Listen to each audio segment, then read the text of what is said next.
따라서 죽도록 충성하겠네. 옥중에 매인 성도나 양심은 자유 얻었네. 우리도 고난 받으며 죽어도 영광 되도다. 성도의 신앙 따라서 죽도록 충성하겠네. 성도의 신앙 본받아 원수도 사랑하겠네. 인자는 어느 행실로 이 신앙 전파리라.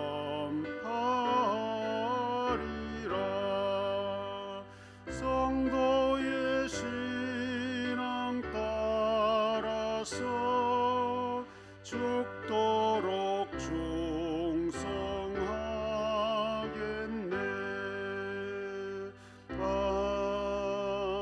아멘.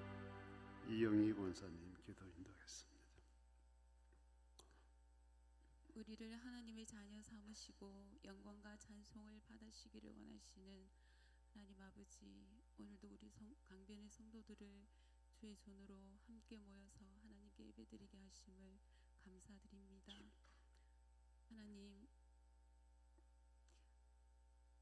각자에게 하나님 찾아오셔서 하나님이 우리 하나님 되심을 알게 하시고, 우리가 우리 세상을 살아갈 때에 하나님께서 하나님 안에서 각자의 달란트를 찾게 하시고 주님의 풍성한 사랑으로 저희들이 또 자녀들을 잘 키우며 하나님의 자녀로 마땅한 삶을 살기를 원하시는 하나님 아버지, 하지만 저희들은 세상에 어지러운 세상의 유혹을 이기지 못하고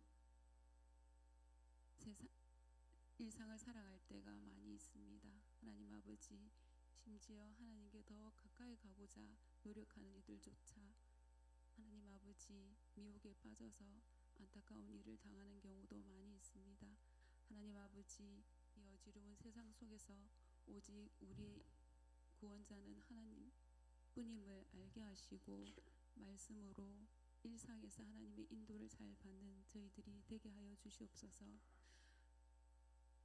주일에 나와서 예배드리는 이 예배자리뿐만이 아니라 우리의 일상이 하나님께 예배드리는 생활이 될 수 있도록 하나님 아버지 함께하여 주시길 원합니다. 오늘 이 예배도 주님께서 함께하여 주시고, 이 시간 하나님 아버지 우리들의 자녀를 위해서 기도합니다. 강변의 자녀, 하나님 아버지 우리 어린 자녀들이 예배의 자리에 떠나 있는 자녀들이 있습니다.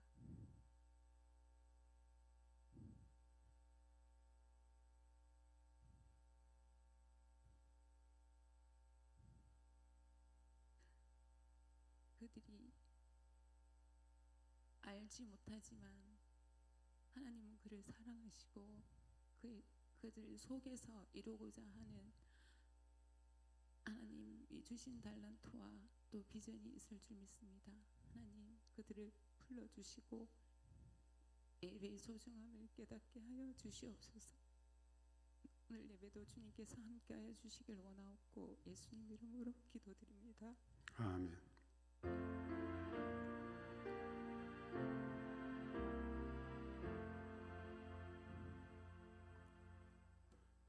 하나님 말씀 사사기 6장 36절로 40절.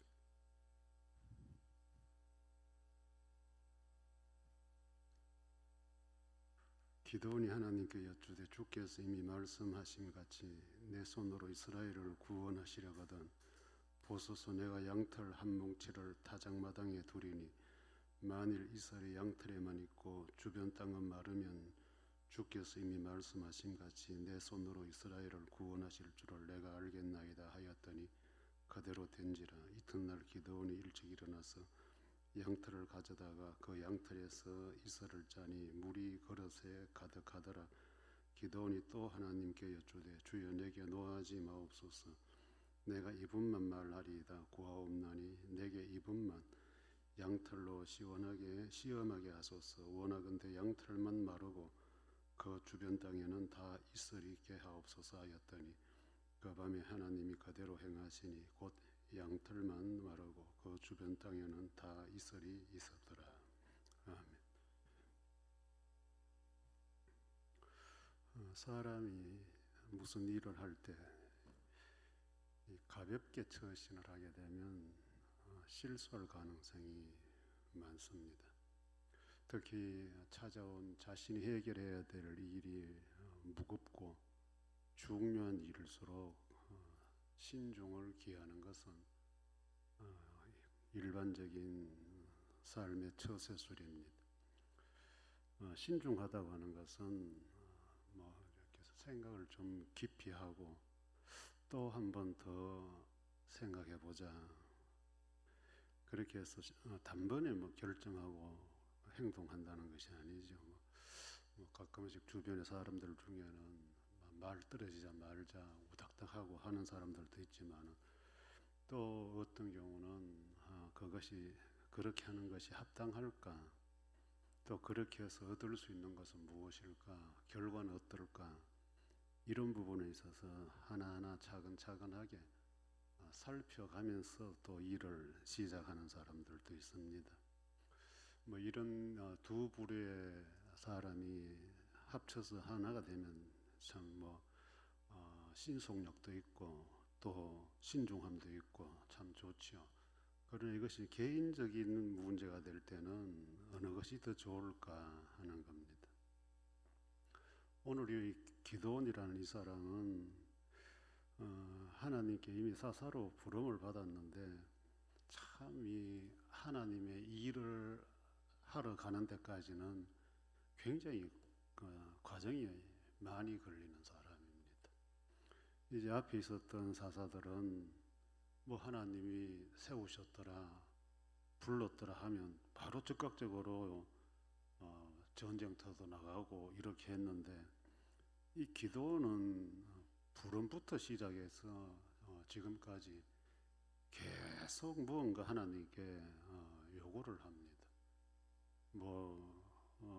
부름을 받을 때도 뭐 국물이 다 타게 불로 태워달라 하고 또 자기 아버지 조상들이 어른들이 섬기던 바알과 아세라 신상을 찍을 때도 또 하나님의 도움을 구하고 또 이제 함께 할 사람들까지도 하나님이 다 붙여서 이제는 전쟁터로 나가면 되겠는데 또 기도는 하나님 앞에 이 두 가지를 요구를 합니다. 흔히 이제 양털에만 이슬이 있고 또 양털에만 이슬이 없는 이 두 가지 형상을 자신에게 보여주면 정말로 내가 한번 나가보겠습니다 하는 이런 태도를 하나님께 보이고 있습니다. 이렇게 신중할 때 신중한 것 참 좋죠. 좋은데 이렇게 너무 이제 신중하다 보면 때를 놓치는 경우들이 생깁니다. 꼭 해야 될 때 이 너무 신중을 기하다 보면 이제 이런 기회를 놓칠 수가 있죠. 그럼 이 기도원의 신중함은 어디서 온 것일까 하는 것을 좀 전체적인 흐름을 좀 보면 가장 근본적인 이유는 성격 탓입니다. 이런 성격이 장점일 수도 있고 단점일 수도 있죠. 좀 이렇게 급하게 뭔가 문제를 풀어가고 해결하는 사람들이 볼 때는 이런 사람하고 일 같이 할 수가 없죠. 도저히 진도가 안 나가니까. 그런데 또 반대로 이 기도원 같은 사람들은 또 급하게 하자 이런 사람들을 보면 아니 어떻게 일을 그렇게 쉽게 생각하냐, 또 이렇게 생각하기도 할 수도 있습니다. 그런 어쨌든 이 기도원의 성격은 무슨 일이든지 덥석 그렇게 하지 않더라. 이제 이런 사람들의 장점은 실수가 적죠. 뭐든지 안정적이고 시간은 좀 가더라도 이런 사람들은 뒤끝이 나름대로 좋은 결과를 얻을 수가 있어요. 이미 심사숙고한 일들이기 때문에 끝도 좋은 결과로 나타날 수가 있어요. 그런데 이제 이런 성격이 교회 속으로 들어오게 되면, 신앙 세계로 오게 되면 조금 이제 믿음이 없는 건 아닐까라는 이제 이 믿음의 수준을 가늠하게 해보게 합니다. 이제 성경에는 뭐 다양한 인물들이 우리에게 교훈을 주고 있는데, 이제 신약 시대 오게 되면 이제 이 기도원 같이 성격적으로 굉장히 민감하게 반응하는 사람 중에 한 사람이 바로 사도 바울 같은 사람이죠. 이런 사람들은 굉장히 체크해보고 확인해보고 그리고 결정을 하는, 그 대표적인 게 이제 이런 신중을 기하는 사람들은, 성격을 갖고 있는 사람들은 뭐 이렇게 친한 사람들 관계도 우선시하지 않죠. 뭐 친한 사람이 빨리 하자 한다고 해서 그래 하고 협조하는 그것도 아니에요.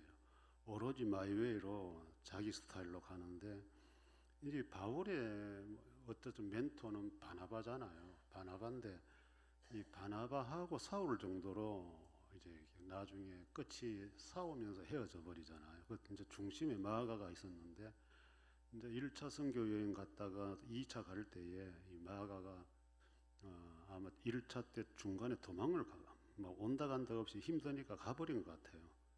그래서 이제 2차 때 이제 바나바는 마가를 다시 데리고 가자 그러고, 이 바울은 그런 사람 안 된다. 한 번이면 족하지 뭘 또 두 번씩이나 이렇게 하면서 이제 뭐 인정상 의리상 이제 뭐 이건 저 개인적인 생각이에요. 바울을 지가 바나바한테 그러면 안 되지. 이제 이런 생각이 들죠. 쥐를 여기까지 오게 한 인도자가 바나바인데, 뭐 바나바가 한번 뭐 속넘샘 치고 한번 더 데리고 나가 보자 하면 그래 한 번만 더 해봅시다 이럴 수도 있는데, 그 뭘 그렇게 언성을 높여가면서 자기 멘토랑 그렇게 싸워가면서 얼굴 붉게 가면서 헤어질 필요성이 있었겠느냐. 그런데 이제 이 기독교 역사를 보면 이런 바울 때문에 우리 기독교 이 진리관이 형성된, 바울이 쓴 편지 서신서가 이제 우리 기독교 핵심들이니까, 교리가 특히 로마서 같은 거는 교리가 집약된 것이기. 그러니까 이렇게 신중하고 확인하고 막 이런 일을 하니까 이렇게 글도 편지도 이렇게 많이 쓸 수 있지 않았나. 그냥 예를 들어서 또 그 예수님 제자 중에 그 반대로 베드로 같은 거는 그 소리만 뻥뻥 치고 뭐 뒤에 가면 아무것도 없는 이런 사람들이 만약에 주의 일을 또 이렇게 했다 그러면 바울같이 이 기독교 체계를 세울 수 있었을까. 그런데 하나님은 이 두 사람들을 다 사용했단 말이에요. 그래 이 꼼꼼하게 따지고 확인하는 이것이 그 나쁜 것은 아니다. 이제 기도원을 통해서도 하나님은 또 두 번을 또 그대로 기도원이 원하는 대로 다 또 보여주십니다. 이게 이제 하나님이 일을 하고자 하는 사람에게 대한 하나님의 자세예요. 하나님은 일을 하겠다는 사람에게는 외면하지 않는다. 이것이 이제 기도원의 성격적인 부분이고, 그 다음에 한 가지, 이 기도원은 성격이 그렇기 때문에 뭐든지 확실한 것을 추구했다는 거죠. 대충은 안 된다. 쉽게 넘어가는 것은 없다. 그래서 이 사람을 보면 계속 하나님께 확인을 하죠. 정말로 하나님이 나를 사사로 세우셨다면 이렇게 해 보여봐라. 계속 이것이 이제 자기가 세움을 받을 때부터 시작해서 여기까지 오면서 정말로 당신의 일꾼으로 사용하려고 하면 이거 한번 확인시켜 달라, 이렇게 요구를 하는 거죠. 그리고 확인을 좋아하는 사람들은 뭐 신중해질 수밖에 없어요. 우리 인생은 가끔 이렇게 확인하는 것을 게을리하거나 또 확인을 하지 않아서 실수하고 또 잃어버리는 것들이 많을 수가 있어요. 그래서 대충대충 사는 것은 뭐 보면 편한 사람은 편한 사람이지만은 대충 사는 사람들, 곁에 있는 사람들은 늘 이렇게 뒤 청소를 해줘야 돼. 앞에 자기는 대충하고 지나가지만은 흘려놓은 것들이 있기 때문에 늘 뒤에서, 그렇거나 이제 가까운 사람들이 좀 이렇게 피곤하지요. 일은 지가 하고 정리는 내가 하고, 예를 들면. 그래서 이제 이 확실한 것은 우리 인생사의 기본이 아니냐 하는 것인데, 이제 이 기본조차도 조금 등한히 하는 사람들이 있어요. 이런 사람들은 다 좋습니다. 설렁설렁하고 막 대충대충 뭐 넘어가고 뭐 따지고 이런 게 잘 없으니까 편한데, 간혹씩 이제 주변 사람들이 조금 애로사항을 겪을 때가 있죠. 그런데 신앙인에게는, 하나님의 일을 하는 사람들에게는 이 대충 또는 얼렁뚱땅, 이것은 별로 좋은 습관이 아니에요. 이것은 이제 성경에 보면 이런 식은 눈가림식이라고 이야기해요.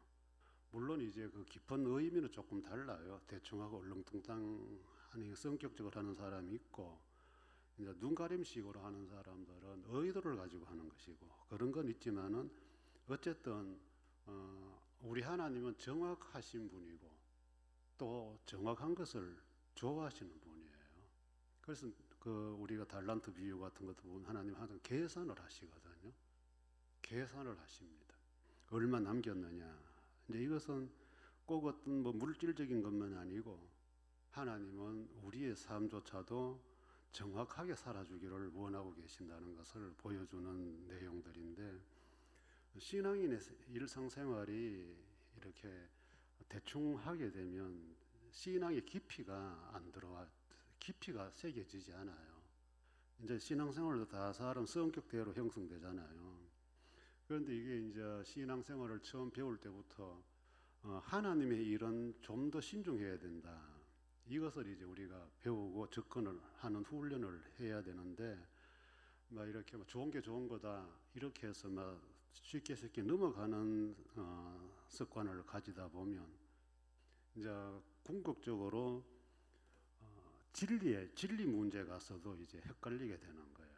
정말로 싸워야 될 때가 언제이고 싸워서 안 된다는 때가 언제일까, 이제 이걸 잃어버릴 수 있어요. 오늘날 이 현대교회 안에서 이제 이게 이제 기준이 없어지니까 자꾸 복잡한 분쟁들이 자꾸 일어나는 현상이 생기는 이유가 바로 이런 것들 때문입니다. 평소에 쉽게 하던 사람들은 교회가 무너지고 주께서 주의 영광이 가리워지는데도 막 좋은 거 아니냐, 시끄럽게 뭐 하냐, 이렇게 간다는 거죠. 이제 그것이 이제 그 중심에는 주로 이제 목사가 있고 장로가 있어요.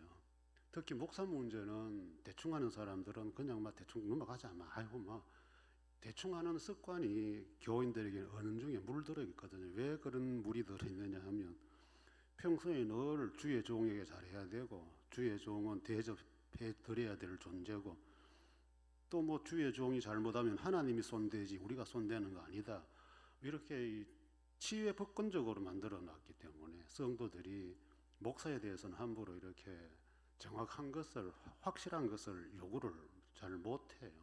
괜히 그러다가 저주나 받을까 벌 받을까 싶어가지고 두려움도 있고, 또 그렇게 되면 교회에서 또 괜히 이상하게 또 너무 별난 거 아니냐 하는 소리를 또 듣다 보니까 뭐 이런 것들을 우리는 대충 넘어가는 경향들이 있습니다. 물론 뭐 심각하지 않은 것들은 은혜로 서로 덮어주고 이해해주고 배려하고 미안하다, 앞으로 조심할게, 뭐 이런 식으로 넘어갈 수는 있어요. 그러나 참 교회가 아프고 힘든 문제가 발생했음에도 불구하고 뭐 이렇게 대충 그런데 대충 하고 넘어가는 거는 여러분 얼만큼 또 드러나요. 그래서 여러분들이 알다시피 어떤 교회가 한번 시끄러우면 대충 듣고 넘어가면 그 다음에 또 누가 또 똑같은 일을 또 해요. 똑같이 시끄럽습니다. 이게 이제 대충 하는 것의 반복적이죠. 그런데 이제 이 기도원 성격은 뭐든지 시간이 좀 가더라도 확실하자. 이것을 이제 추구했던 것 같아요.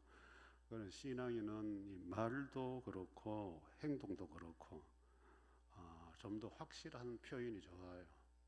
이제 이 표현하는 방식도 사람들마다 애매하게 표현하는 사람들이 있어요. 듣기 나름 긴가민가 무슨 뜻으로 저런 말씀하셨지 이제 이렇게 이제 조금 애매하게 경계선에서 왔다 갔다 하면서 말하는 사람들이 있는데 이런 사람들은 조금 깊이 사귀기가 좀 어렵죠. 이제 보통 이제 정치인들이 주로 이제 그런 어법을 구사를 많이 하는데 해석하는 사람들 입장에서는 그렇게 들었는데 본인은 또 그런 의미가 아니었다. 이제 이렇게 또 말한 것에 대해서 항상 이렇게도 저렇게도 생각할 수 있는 뭐 속된 말로 잔머리죠. 던져놓는 겁니다. 신앙인의 말은 예스와 노가 분명해야 됩니다. 우리 예수님이 아멘 할 때 하지 않을 때 사도 바울도 분명하게 선을 그었어요. 예와 아니요 분명하게 해라. 그래 우리가 이제 그런 걸 본받아 가지고 뭐 교회에서 하는 회의에는 가하면 예하십시오, 부하면 아니요 하십시오. 뭐 이렇게 참 뜬금없는 마지막 확인을 해요. 그거 안 했다고 안 하고 결정했다가 나중에 또 난리 나는 때도 있어요. 가부 안 물었다고. 그 별 의미 없는 말꼬투리 가지고 하는 것 하면서 실제로 예냐 아니냐 여기에 대해서는 슬쩍 넘어가는 사람들이 있단 말이에요. 그래서 기도는 이제 그런 걸 용납하지 않는다. 확실해야 된다. 그래서 하나님께 요구를 한 것 같아요. 그래서 하나님은 응답을 해 주십니다. 그리고 이제 미디안 공격을 이제 준비하는데 신중한 것 좋아요. 그런데 이제 조금 우리가 이 신중한 것도 때때로 사람 관계에서는 너무 신중하면 사람 이룰 수 있어요. 인간관계 맺는데 그래서 이 신중함도 때와 장소, 상대를 따라서 조금 융통성 있게 활용하면 좋지 않을까. 다른 것은 몰라도 여러분들 주의 일을 할 때는 조금 더 정확하게 하자. 왜? 여기에는 하나님 물질이 돈이 들어가기 때문에 돈 드는 일이기 때문에 얼렁뚱땅 할 수가 없어요. 뭐 내 돈 아닌데 뭐 국민들 마치 세금 뭐 뜯어내듯이 헌금 해놓고 뭐 내 거 쓰냐 뭐 교회 거지 이런 사고방식 가지면 얼렁뚱땅이 돼요. 하나님 돈은 우리가 최대한 정확하게 사용해야 되는 거고 확실해야 되고 이런 부분에 있어서는 조금 그리고 범죄 사실에 대해서 꼭 필요할 때 확실성이 필요할 때 좀 신중하게 접근할 필요성이 있고 그런데 이제 일반적으로 뭐 조그만 일하고 뭐 하자 말자 하는 이런 부분에 있어서는 너무 신중을 기하면 때를 놓쳐요. 어떤 일이든지 그때 해야 될 때가 있는데 너무 신중성을 기하다 보면 때는 지나가 버리고 뒤에 가서 뭐 한들 이런 경우가 생깁니다. 그래서 여러분들이 신앙생활은 참 지혜가 필요하다.